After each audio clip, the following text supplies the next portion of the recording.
So guys, tanong lang naman to eh. Ah, kayo ho ba?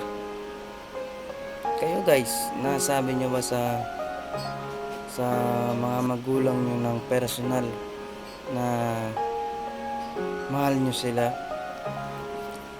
Tulad ng Mom and Dad, I know I messed up bad. I should. I love you, ganyan, di ba?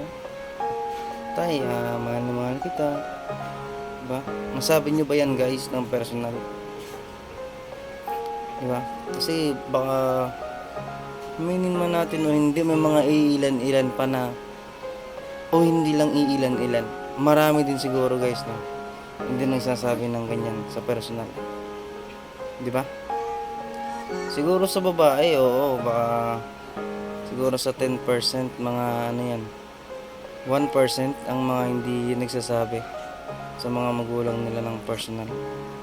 Ito yun, di ba? Para pagdating sa lalaki, ayan guys, sigurado yan.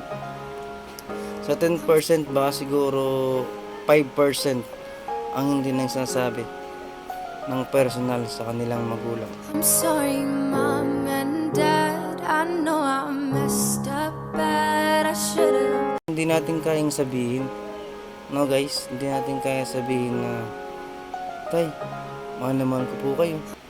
Ganun ho din kayo, nay. Di ba, ng personal.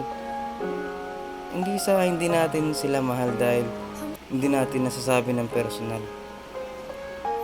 Aminin man natin o hindi, guys, nahihiya talaga tayo, di ba? Mom and Dad, I know I messed up bad. I should've done better.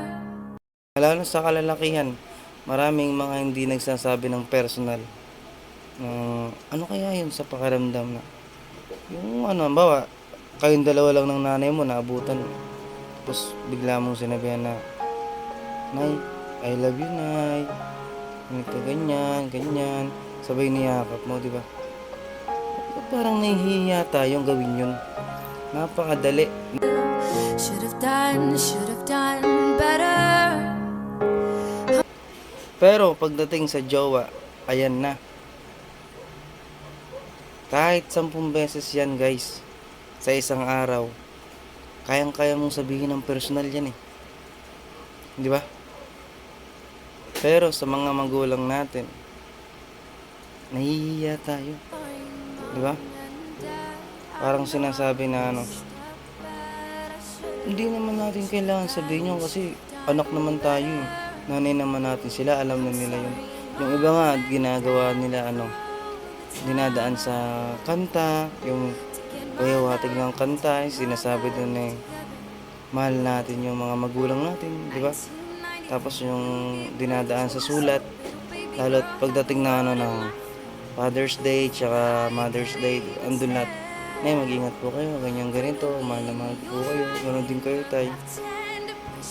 Pero sa personal, parang ang hirap sabihin. Totoo yun. Ano ba natin kaya sabihin sa kanila ng personal? Ang tanong,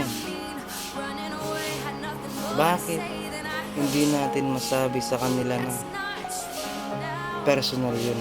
I'm sorry, Mom and Dad, I know I messed up bad. I should've done better.